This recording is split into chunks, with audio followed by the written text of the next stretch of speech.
Vetëm një ditë para përballjes së madhe Serbi-Shqipëri, tensionet kanë arritur kulmin jo vetëm në fushën e futbollit, por edhe jashtë saj. Gazetari dhe komentatori i njohur sportiv shqiptar, Dritan Shakohoqa, është ndaluar nga policia serbe në rrethana që kanë shkaktuar reagime të forta nga opinioni publik dhe mediat shqiptare. Ngjarja ka ndodhur menjëherë pas mbërritjes së tij në Serbi, ku Shakohoqa kishte shkuar për të ndjekur dhe komentuar ndeshjen e shumëpritur, e cila ka ngarkesë të madhe emocionale dhe historike për të dy kombet.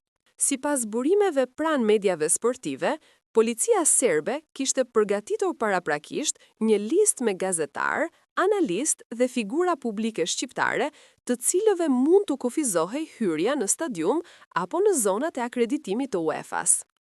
Emri i Dritan Shakohoqës figuroi në këtë listë për arsye sigurie, siç pretendojnë autoritetet serbe.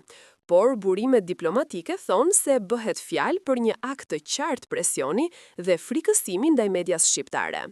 Gjatë shoqërimit, gazetari ju nënshtrua kontrolleve të hollësishme fizike dhe dokumentare, ndërsa pajisjet e tij të punës u verifikuan në mënyrë të detajuar. Pas disa orësh tensionuese, ai u lirua pa asnjë akuzë dhe publikisht e cilësoi ngjarjen si një provokim të qëllimshëm dhe të papërgjegjshëm. Nuk kam asgjë për të fshehur, do të shkoj ta shikoj ndeshjen si çdo shqiptar tjetër. Ky është një veprim për të krijuar frikë, por unë nuk e pranoj, deklaroi Shakohoqa në një prononcim të shkurtër pas daljes nga komisariati. Reagimi i tij është përshëndetur nga shumë figura publike, të cilët e kanë cilësuar qëndrimin e tij si një shembull dinjitoz profesionalizmi dhe përkushtimi ndaj detyrës.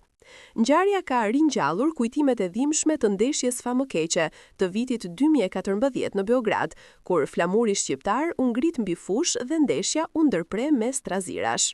Shumë analist paralajmërojnë se historia mund të përsëritet nëse institucionet ndërkombëtare nuk garantojnë sigurinë e gazetarëve dhe tifozëve shqiptar. Shakohoqa vet ishte pjesë e transmetimit televiziv të asaj ndeshje historike, gjë që e bën praninë e tij në Serbi edhe më simbolike këtë herë. Në Tiranë, Ministria e Jashtme shqiptare ka kërkuar shpjegime nga autoritetet serbe për trajtimin e gazetarit, duke theksuar se çdo pengesë ndaj lirisë së medias është e papranueshme dhe bie ndesh me parimet e Bashkimit Evropian.